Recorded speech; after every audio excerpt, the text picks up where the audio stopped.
topic today, which is growing around grief for teens. And I want to let you know, let me shift my screen a little. I wish I'd called it something different. I wish I had called it Growing Around Grief Adolescence, or this title that I gave it for today, The Unique Shape of Adolescent Grief. When I speak of adolescence, I'm really talking about that age group of 10 to 25. I've said before on Lunch and Learn that one of the pieces I'm doing is really just we do develop our own content, and then we're also grabbing some of the best content out there to offer to you. So kind of distilling down. And as I began to search, I've heard a lot of teens, young adults say there aren't great grief resources for their age group. And in all honesty, I think that's kind of crazy. I think there's a lot out there. And as I prepared this for us today, I realized they're right. There isn't a lot. So I hope that this conversation, this Lunch and Learn, is nuanced, is full of really concrete information and some resources, which I've already put in the chat because I'm sort of running this a little bit on my own and I may not be able to grab those from my slides. So I'll reference them and let you know where those sit in the chat. But when I offer you tools and resources, and also just that lens of looking at the young people in your world with maybe more empathy, more compassion, from a place of being able to honor the risks, the weight of the journey they're on. So let's acknowledge this together. Grieving adolescents are undertaking a twofold task: development, adolescent development, and grief. And I noted here both are gritty and both challenge all of our resources, and they're doing them at the same time. That image there is what's called a Mobius strip, and I really like it because it's a good image, a good reminder of how sort of like these twofold tasks, but in a Mobius strip, it flips. And so they just run into each other. They're intersecting with each other. It's hard to know where one ends and the other begins. And so that's often a piece for grieving teens, young people. And we're going to talk about why that is as we keep moving forward. One other thing I want to acknowledge, because this is a parent lunch and learn. So as this is a really challenging twofold task for your young person, it is in parenting as well.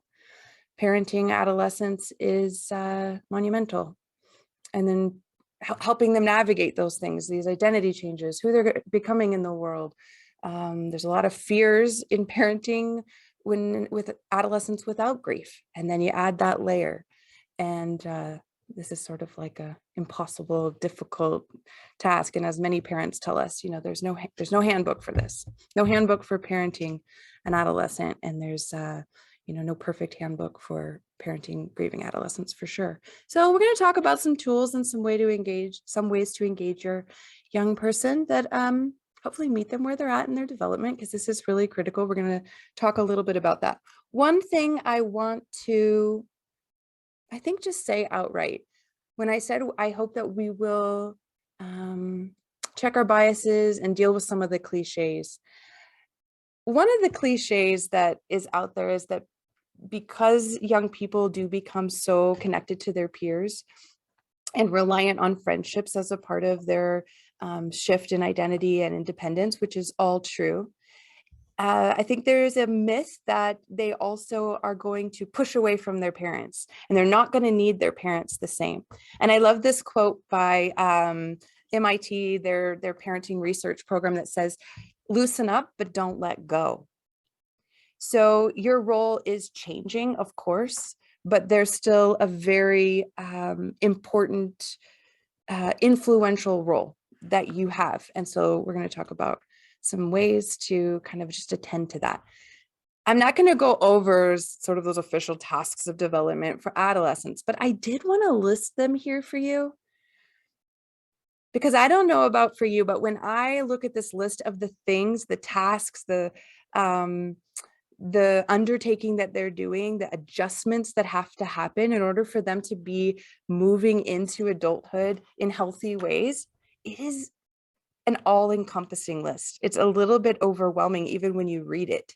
So when you're inhabiting it, when you're living it, it's no less overwhelming. So all of these adjustments to their bodies, to sexuality, the way that they're thinking, and that's going to impact grief in a really big way. If you watched our Growing Around Grief for Kids, we talked about the concrete thinking and how that's beginning to shift through childhood, but that's a pretty standard part of supporting your grieving kids is being really concrete.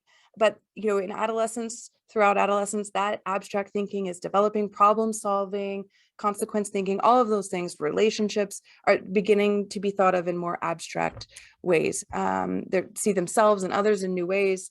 You can see that list there.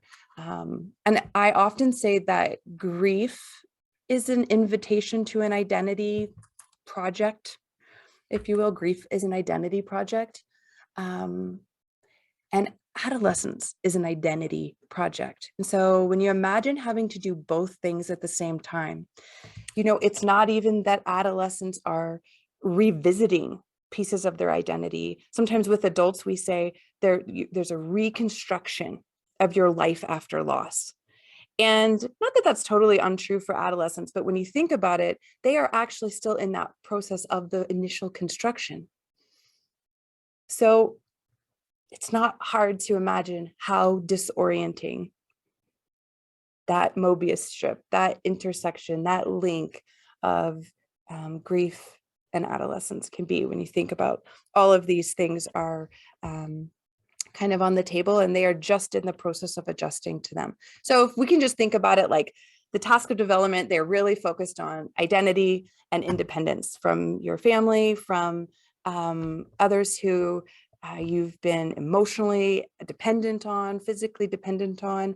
And this isn't something that we have to build. We help support and build and grow it, of course, but it is a natural impulse. It's a natural part of the development. And these tasks are sort of like these mile markers, milestones, these pieces of development that we need to achieve, we need to move through in order to move on to the next stage and kind of move out into our life in healthy ways.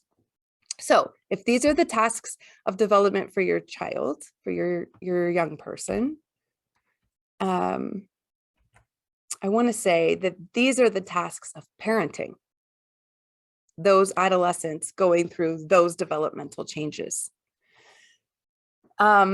So I know that you're not going to take in everything that I'm saying today. That's the beauty of the recording. You can come back, you can, there's layers to all of this. You can grab the ones that connect with you. So I wanted to offer you this. Some of these might sound, you might think, yeah, I know, back to the cliches. Yeah, I know, love and connection. But let's talk and consider and plan for what these really, really look like in a developmentally appropriate way. If you're like me, okay, yeah, that sounds like a great resource, but if we don't engage it now, you may not know like how great it is, the value of coming back to it. So this is a 45, 50-minute session. We don't have the time for me to go into depth on all of these, but I wanted to share, when you think about the tasks of parenting an adolescent, what are your tasks? What are our roles as parents? How do we reposition ourselves? How are we renegotiating the lines and the relationship and the support with our child? So I think that these are great guideposts. So love and connect, you can see they're over here, those ones that I had listed: love and connect, monitoring and observing, guiding and limiting, boundaries, those pieces, modeling and being more of a coach or a consultant, and providing them opportunities and support where they need it, and some advocacy. So again, don't have your time. I want to be able to talk a little bit more specifically about grief.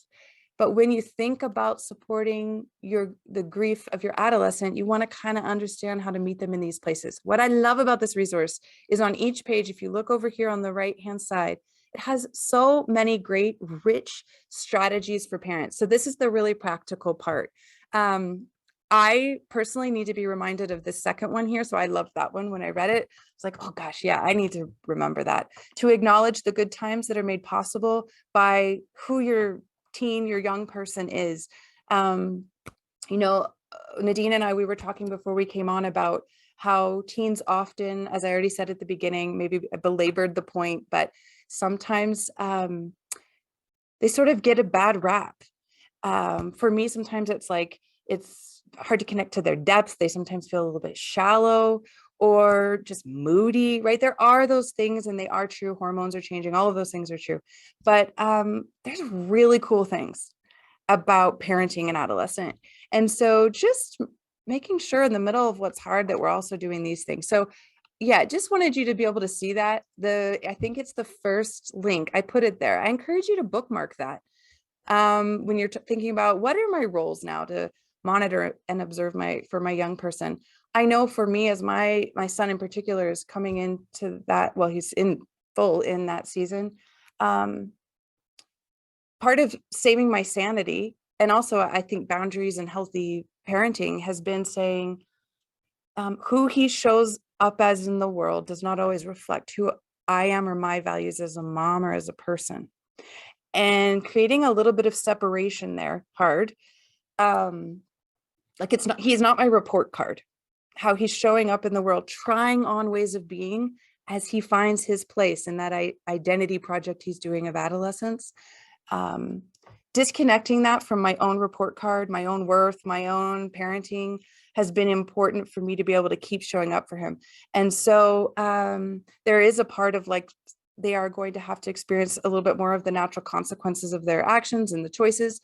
But what is our role in intervening and observing and monitoring? So I just love this. Like, there's just so many practical strategies. Okay. I think you're all really clear that I love this resource. So I wanted to share it with you, and I'll probably just be sharing that forever. So practical, not a lot of, mumbo jumbo in there. So yeah, I hope you bookmark it. Okay, let's head back to I'm going to go back for sharing my presentation. Okay. Now, you don't have to remember all those things. That's why I gave you the link. But just thinking about these are our tasks as we enter a new stage of parenting our kids as well. I want to come back to this. When I was talking about developmental tasks, this is an identity and independence project, if you will, in adolescence. One of the pieces that can also often be said about young people's grief is that it's self-centered. And I purposely didn't use the word self-centered here. I did choose self-focus. It's hard to find a word in our culture that honors this like inward attention that creates space for your development and for yourself without it feeling negative. So I've highlighted it here. Self-focus is required even to give momentum and energy to accomplish those developmental tasks that we talked about and be able to launch into your adulthood. I remind myself and some of my friends, we've had this conversation around parenting our teenagers, that sometimes that rebellion or that feistiness or that fire or that arrogance, sometimes, that invincibility that they have, that can be really frustrating. It's like we can't get through to help them see that they are invincible or they're not invincible. When you think about what it means to launch into adulthood, wow, it's like terrifying. So you've got to have a little bit of that. So this self-focus is part of that energy. And it doesn't mean that you're not helping your young person continue to grow and see things from other people's perspective and have empathy, but just recognizing it's not all a negative. I hope that's clear. And it also comes into grief because some of the ways they grieve is part of this self-focus. It's who they are. It's part of their development. So we're wanting to tend grief based on development. That's why we're doing, these sessions. I wanted to offer you this quote from a client of mine. She said I could share her name. So this is a really profound thing that Caitlin, she is 18 and she's in that transition of launching into first year of university. It has caught her by surprise that the transition has been really, really difficult, challenging. And then you add grief on top. So this is something she said. She said, yeah, my friends, they're all competing about marks and kind of making big deals about things I just don't care about. And she said this, I've got bigger problems to deal with. I'm trying to learn to live without my sister and how to live with anxiety for the rest of my life. So, being able to connect to peers, and we've already identified that relationships with peers are very, very important in this stage, as you are doing some separation from your family, from the dependence on your parents in the same way. So you're making other connections and relationships. And so that's one of the reasons that grief, it is isolating for most grievers. And in this stage, I think it's a unique challenge because it's an important part of moving through development. And because of the self-focus, it can also create a little bit of challenge engaging with those peers in the way that would be supportive. Okay, so we've talked about what are those, we're merging this twofold task. I needed to share with you kind of some of those pieces about development so that we're holding that in mind as we talk about grief, because they're completely related. And so talked about developmental tasks of adolescence for your kids, and then your tasks of parenting an adolescent. And now let's just go over this grief integration piece, how it's different for adolescents. I told you at the start that teens have complained that there aren't a lot of great resources, and I kind of thought there were. And as I said, I dug deeper and I thought, wow, no, they are they're a bit cliche as well. And so I do want to honor that I've used this image of the puzzle to not make it a list. There's fluidity here, there's uniqueness here, as there is in all grief. So I just put that out there, of course. Not every young person's fitting into these, and it'll be like different levels of these things. But these are often really unique pieces. Of course, they experience most of the same things that is typical in grief, but these are some unique parts. So I wanted to acknowledge milestones. I think that I've chosen this as a unique piece for adolescents because they have their entire lives ahead of them. And because of the way they can now think about the future, and they do think more abstractly, most of the time they are more keenly aware of how their person will not be present for them in these important moments in their life. And another piece is that in adolescence, you have not yet had as much life to know that there are short moments that will pass, and you will be able to get through them, and it will get better. So a lot of times you haven't had that full experience yet. You don't have those resources, some of those coping, some of that perspective.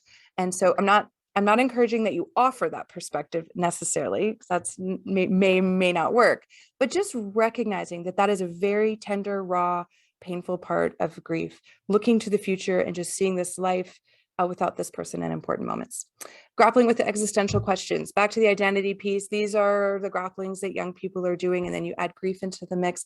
Questions about God, questions about safety. Most young people, children and young people, they get the luxury of believing that the world is a safe place and that they are invincible. So we need some of that security and safety to be able to keep moving through these tasks and launch out into adulthood.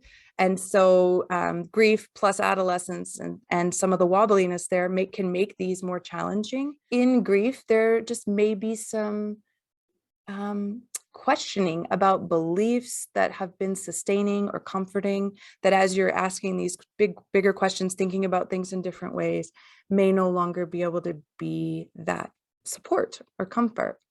I want to acknowledge risk-taking. That's a big one. Their brains have not yet developed this balance of risk-taking, impulse control, thinking about consequences. So, and then there's all the hormonal pieces around increases in risk-taking. And so just acknowledging that this is a normal part of adolescence. It may be a concerning part of an adolescent's grief. And so one of the pieces here is thinking again about development. Adults also use poor coping strategies, but young people, young adults, teenagers often lack some of that brain development, that capacity to think about the consequences of those risks and taking those risks or those behaviors or those negative coping. And so it's one of those pieces around coming back to your tasks of parenting an adolescent, that observing, that monitoring is still an important piece here. being a griever makes you different. It's harder for people to relate to you. Kids tell us all the time, like, I don't want to be a downer. I don't want to burden people, my friends. So I don't want teachers or others in my world to treat me differently so that my classmates feel like I'm being favored. So this is a very strong need to have belonging, to feel the same. I think it's kind of sometimes can feel confusing for us as parents. Like, what do you mean? I don't see that. They don't want to stand out from their peers. Role changes. You can see some of these. A couple I want to really hit. Back to this changes in friendship. I put it by the self-focused piece because wanted to acknowledge a couple parts of this that changes in friendships, peer relationships can feel sticky. When you have experienced a death and you are grieving, you are changed. And what I've heard over and over again is that sometimes it is, as Caitlin's quote shared, it's really hard to relate now to the things you used to be able to relate to. You don't really want your peers to know the experience that you've had of dropping down into these depths, but it is harder to relate. Another piece is that if there's been a stigmatized death, like a suicide, there may be more peer withdrawal. There might be, pieces in communities where you actually are being avoided. And so that can add to the pain of this when you think about development, adolescence, and the need for peers. Only other one I want to hit just based on time here is social media. So I'm going to talk about a couple ideas around using social media in supporting, your young person, but this has I'm not here to bash it. It has its advantages and its disadvantages. And so it is just worth a conversation. Don't just leave it in the silence because young people now are digital natives, right? So we want to have a conversation about this with your kid, with your grieving teenager, young adult. Of course, in that peer isolation we were talking about, social media can be this place of connection. It can be where you can find people with a similar loss, which can be so incredibly valuable when you feel like you're the only person and you're also not wanting to stand out, and feeling that resonance and that connection, that sense of you're not alone. That can be amazing. Teenagers find so many awesome resources on Instagram and Snapchat and TikTok and all of those things. And that's great. And so want to encourage them to be able to access those things. One of the disadvantages, which is I think the thing as a parent you want to have a conversation about, is that it now makes, it just puts their loss, it could put their loss and information about their loss out there in a way they don't get to control. So they don't really have as much influence over the responses they might get. For some, it's great to be able to share their loss just in this social media way so their friends are aware. But they also can't control exactly what's going to come back. And sometimes that's really painful. Another piece is if others are sharing information about them, about their person, about the death in a way that is uncomfortable or really not okay even. And so just having a conversation with them about that. What is their comfort zone? When is it too much? Being exposed to other losses that are similar to theirs through social media. So I think that's just an important thing to pay attention to because it's an important part of their world. So again, we want to meet their grief in the places that are natural to them.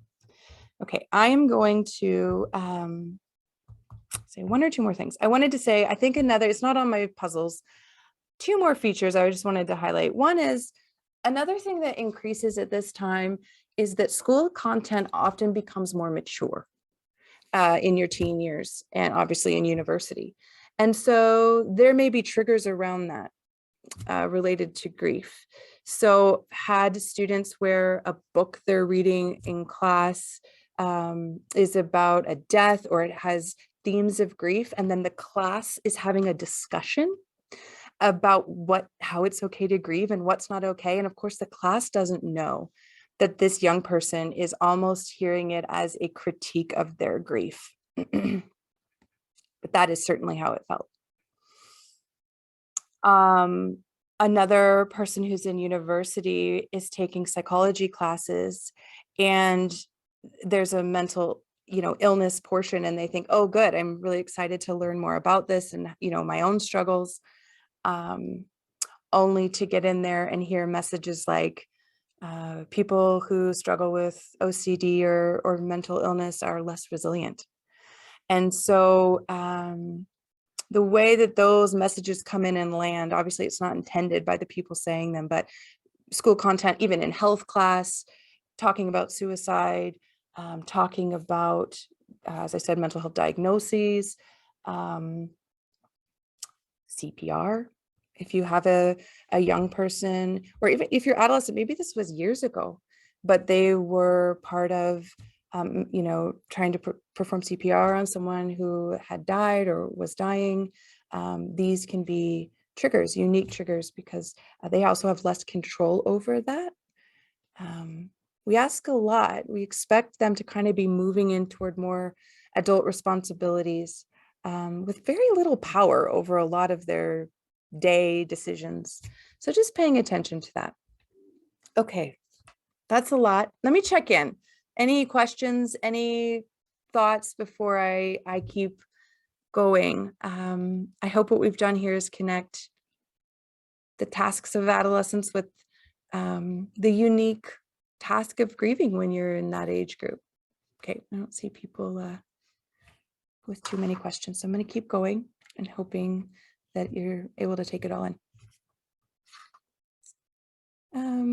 Okay, let's get you back. Oh, one last thing, let me not miss, because of this abstract way that they can now think, I wanted to highlight, and I should add a puzzle piece, I will when I'm done, that continuing bonds look different. So if you've attended previous lunch and learns, we have a whole lunch and learn on continuing bonds, staying connected to the person who's died and keeping that relationship, in a different way. And we've talked in our last session, we talked about what that might look like for younger kids. And it's very concrete, it often looks like projects and, and photos and all kinds of creative ways that I've shared before, paper people, putting them in that person's chair, imagining they're there, those kinds of things. But for, adolescents, you'll see that begin to shift to match their stage of development. And so I'll just highlight for you that I think that there's a couple ways that may stand out. Taking on roles of the person who died. And sometimes they do that by choice, and that actually feels like the right thing for them. And sometimes, as you can see, that's one of the puzzle pieces here. They're being asked to take on roles that that create losses for them. Maybe it's, prematurely growing up. Maybe it's co-parenting with, their other parent. There are role changes that you don't choose, but sometimes there may be roles that a young person decides to take on, or values of the person who's died, or characteristics, personalities, like humor. I want to bring more humor in. My dad was funny, and I value that. I want to continue that. And so really thinking about legacy, that can happen here. Another piece, I guess I need another puzzle. Wow. Another puzzle piece is that, as we've talked about, the through line here is the adolescent development, this move toward the future, this move toward competency and skills for launching on their own. And so that requires a little bit of future vision, and it is normal in grief that is hard to access. So, I think I do have a puzzle piece, pressures for future. So just to be specific on that, yeah, there's a lot of, it feels like decision making. I mean, grade 10, you have to begin to start kind of knowing what you're going to do for the rest of your life. It's crazy.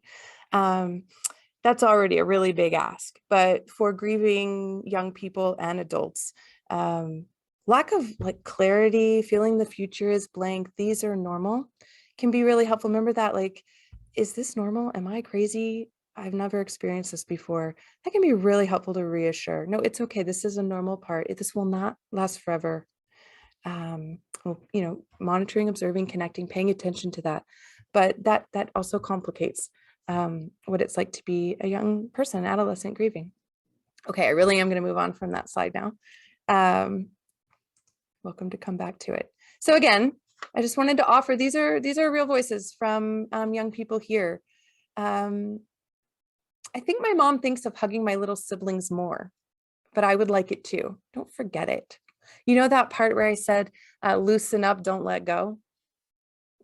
You know, they do still need affection. They do still need our connection. It does have to look developmentally appropriate. And one thing I'm really bummed, I had recorded a little bit of a conversation with one of my clients to share with you what she wanted to offer you about what she thinks teens need.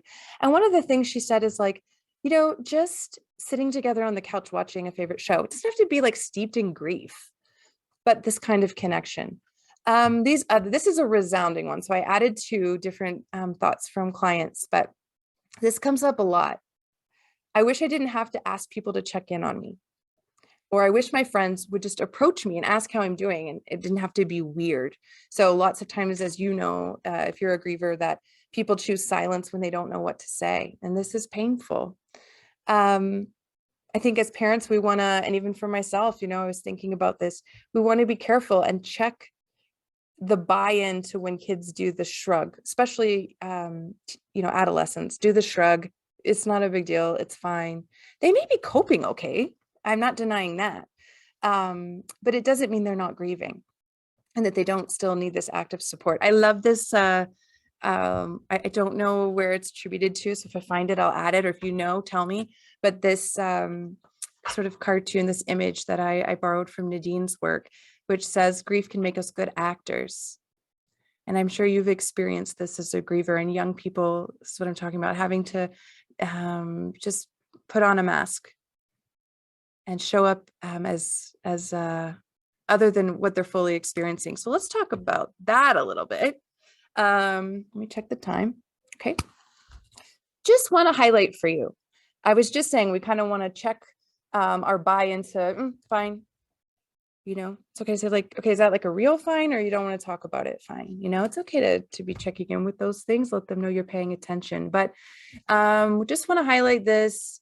Don't be fooled that the way that grief is being expressed to you and outside of your home and your relationship with your young person is not necessarily giving you the full picture of what they are experiencing in their grief. And so these are just connected, and these are depending on levels of support, their own skills to tolerate, to navigate big, tricky emotions. How has your family done that in the past? What are family, maybe unspoken family rules about that? Often young people say over and over, they don't want to make parents more sad. They don't want to burden them. So we'll, you know, I'll say it now, but when we get to kind of, where do you go from here as you support this really like cool, vibrant age group of young people who are really undergoing this massive transformation?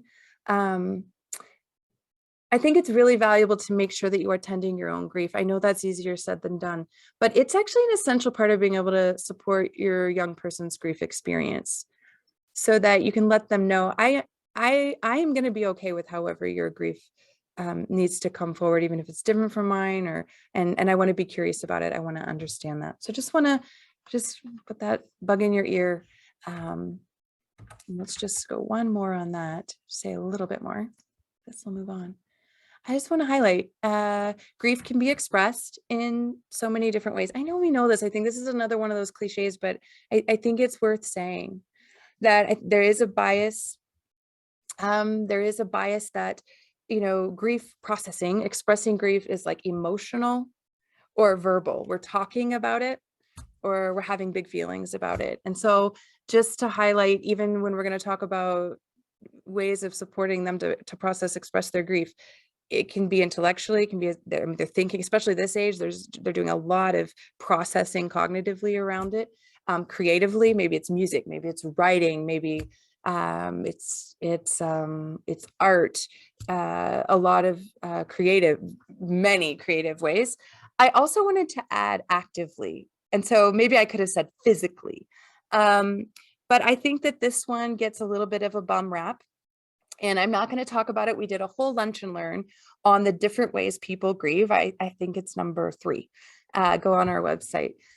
And we talked about these different categories of grievers. And so I just put that little reminder for you down there that there's sometimes this idea that we're like heart or we're head grievers, and it's this whole spectrum.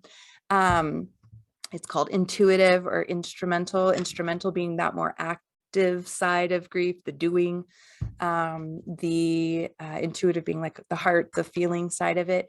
And usually, where we land ourselves is what we think is normal grieving. And so just being aware, paying attention, like what is your child's normal way of showing up in the world with their gifts, with their talents, how have their challenges shown up before,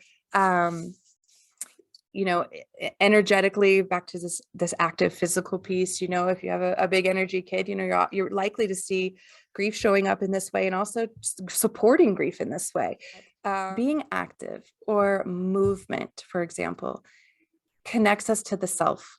So I think our own bias might be what we're good at or where we land, but just paying attention to that your kid may land somewhere else, and going out for a hike or playing basketball or riding bikes with friends. These are still helpful ways of connecting to yourself, which is connecting to your experience of grief. Back to experience and expression. They don't always totally line up. You may be experiencing grief in doing any of these things.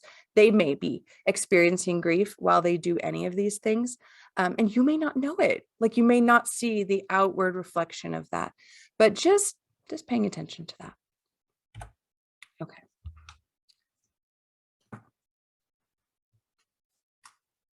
Yeah. There's a couple client feedback just to highlight that. I hear this one a lot because I'm laughing, because I'm having fun, because I'm going out with friends. My grief doesn't get to count, or like my family doesn't think I'm grieving, or because you're maybe using avoidance.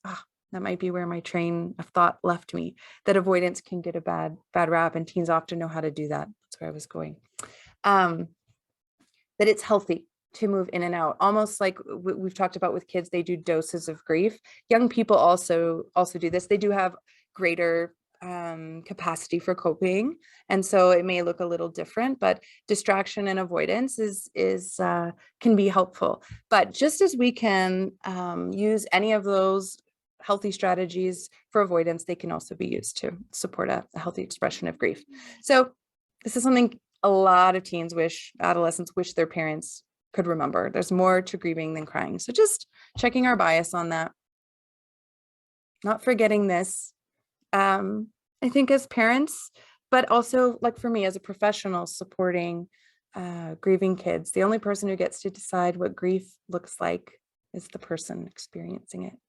And so in our role, it's to be curious and not to make assumptions and finish the story, for them from our perspective. So how to help? How do we do that? How are we curious? How do we support? How do we make sure that our support is geared toward this stage of development? So just want to acknowledge, as I put this together, the support pieces look a little bit different than, say, if you watch some of the kid ones. Those are more like, maybe read this book, do this activity. Because of this stage of development, these are going to sound just a little bit different, but these are still actually really concrete tools. So stick with me here. One thing I want to say, I hear a lot as well. I think as parents, this is a challenge. And so let's think about, adding grief into that mix, but don't see them or their grief as something you need to fix or repair, or if that is something you're hanging on to. Because often as parents, we're doing a little bulldozing, or we're trying to, fix things and pave the path maybe for our kids. You can't do that here in grief. You can come alongside, and we're going to talk about that. But if you hold that view, even if you never say it, they know it. And you're going to have a lower chance of getting them to share about their grief experience. So just these things. I wanted to highlight a couple. Connect beyond convenience. I want to highlight that. Young people tell this to me all the time. So parents will say, yeah, I think that, as I said, grief's an identity project. It's a family identity project. Often it brings home this desire for connection that parents also have. Young people have it, kids have it. But how do we go about doing this? And as a parent, you have a lot on your plate. And so I have heard people say, well, I don't feel we're connected. You're out with your friends. Maybe you could come to the store with me. So that's why I said beyond convenience. When you're thinking about ways to connect, remember that self-centered part for them? you know, be focused on them. Make it something they enjoy. It doesn't have to cost money. It doesn't have to take a ton of time. Know what their favorite show is. Ask them to watch it. It's simple as that. Go out and shoot hoops. If you can tolerate it, sit and play a video game or sit and ask about that video game, connect in their world. Keeping the lines of communication open. I think that one's probably no brainer. Some of the resources I've listed there go into more depth on how to do that when it's hard, when they seem like they don't want to share, they're not giving a lot. Consider what has been lost. I did want to acknowledge this one. Consider what's been lost to your family and also specifically to them based on their relationship to the person who died. I've seen a lot of times where, for example, in a parent death where maybe the person created rules and boundaries in the family and that's gone. And rules and boundaries in a family are really important to create a sense of safety, security. And so that can feel really shaky. And as you're trying to find yourself in all of these other areas without those fences, it can be an added challenge or just stressful because your siblings are fighting or people are fighting and there's no one to referee. For a sibling loss, consider what has been lost to your child. They may now be an only child. Sibling loss, we could do a whole session on that. Maybe we will next session in the fall. And it is a bit of a disenfranchised grief, a grief that's not always recognized, but sibling loss is enormous. And based on time, I guess I'll just pause on that. We'll return to that. Just want to highlight that one, encouraging their interests as a natural avenue to express their grief. So we already talked about that, validating that. I know kids sometimes Google like, what can I expect after my dad dies, or what can I expect after a death? And so part of these sessions is to give you that information so you can be part of that resource. I'm just going to leave this here for you. It'll be on the recording, but you might want to screenshot. I love this. This is like a grieving teens bill of rights. You've probably seen a few of these, flying around for kids and for adults. This was created by a group of teens out of the Dougie Center. I think it gives, if you're a parent or a person supporting young people in grief, I think it gives a really good view into the areas they both long for support and sometimes it's missing. So you can see just by the things they've chosen as important, have irrational guilt about how they could have intervened to stop the death. This happens a lot. So if you read this, you'll see these are common concerns, even, if you will, and things to pay attention to. Are you doing some of these things? Maybe revisit. Wanted to offer you, back to when I said there's not a lot of great resources, which surprised me. There's not a lot of resources of teens for teens or adolescents for adolescents. So this is one, the Teenage Grief Sucks website. So just put that bug in your ear. It may be something that you want to text your kid, and they may engage and they may not engage, but it's teenage grief stories by other teenagers. And so that connection, that some of those questions around, is this normal? Am I crazy? Those can get answered there. And also just that feeling of resonance, not being alone. Wanted to highlight this one. I love this one. You may want to borrow this one. I've been thinking about, I should do this for myself. Using their phone as a grief resource. So back to what I said about development, let's meet them where they're at. And most young people are, attached at the phone. I think I saw a stat that said 45% of adolescents are on their phone pretty much constantly. Like 95% of adolescents had a phone, and 45% of that were like constantly on their phones. And so let's use it as a resource. And so this is an idea. I put these little icons over here of creating a folder, creating a playlist. But I like the idea of creating a folder where you put these resources when you're having a hard day, when grief grows large, when it feels unmanageable, when it feels like a wave of grief comes, it's going to sweep you off your feet. You can go to your school, you're on your own, it doesn't matter. There's great apps out there like for mindfulness that are just calming. So of course, they can find ones and save those, but also creating a folder where there's like favorite YouTube videos that make you laugh, or music that you find calming or fun, text messages or email, maybe screenshots that are saved in a folder in photos or wherever else they've created something more inventive than that, to come back to, encouraging messages from other people, pictures you love. I said that one already. So just these pieces that are comforting. It's almost like a self-soothe kit on your phone. And so this can be, or a link to a website or a resource, or Teenage Grief Sucks, that they can turn to as they are coping, soothing, navigating big feelings that emerge. Okay, we are a couple minutes out here.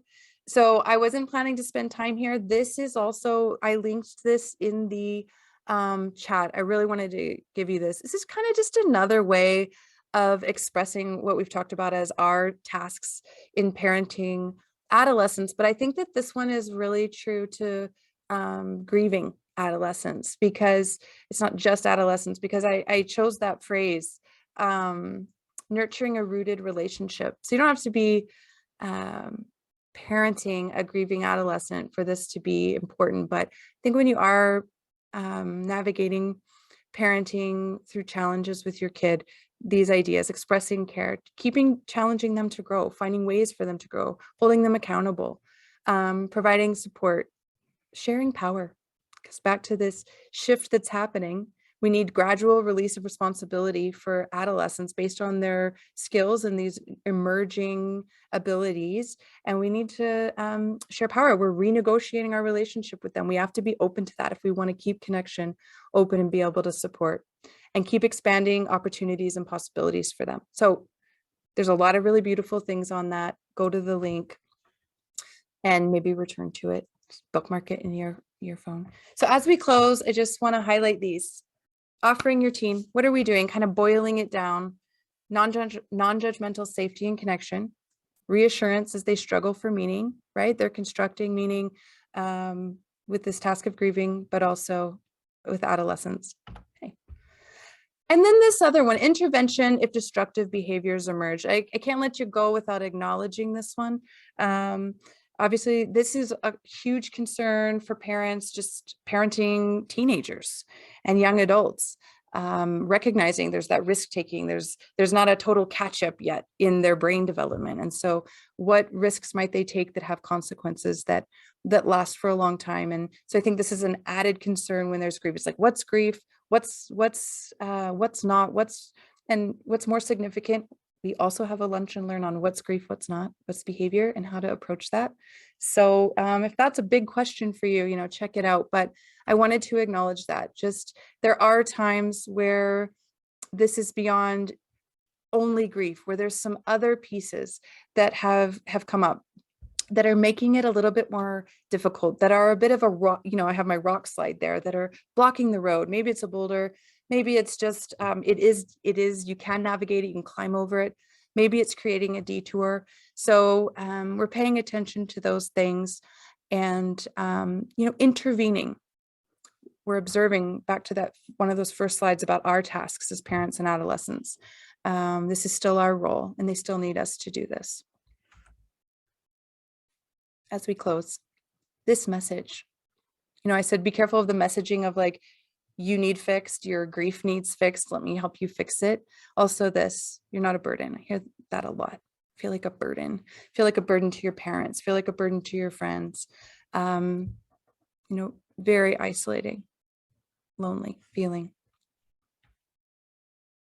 Last slide, I think. As we end, I just want to just encourage you. I hope that's the word. I did want to offer real content to you. These are really challenging. Yes, they can be transformational. They are profound.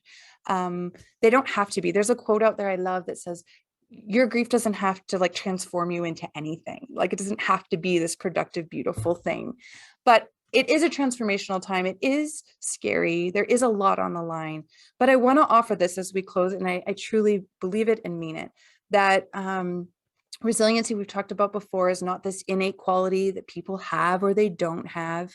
If you're struggling more, you're just not as resilient. No, that's not what's happening here. What resiliency is this process of learning to adapt well in the face of stressors or challenges, hard times.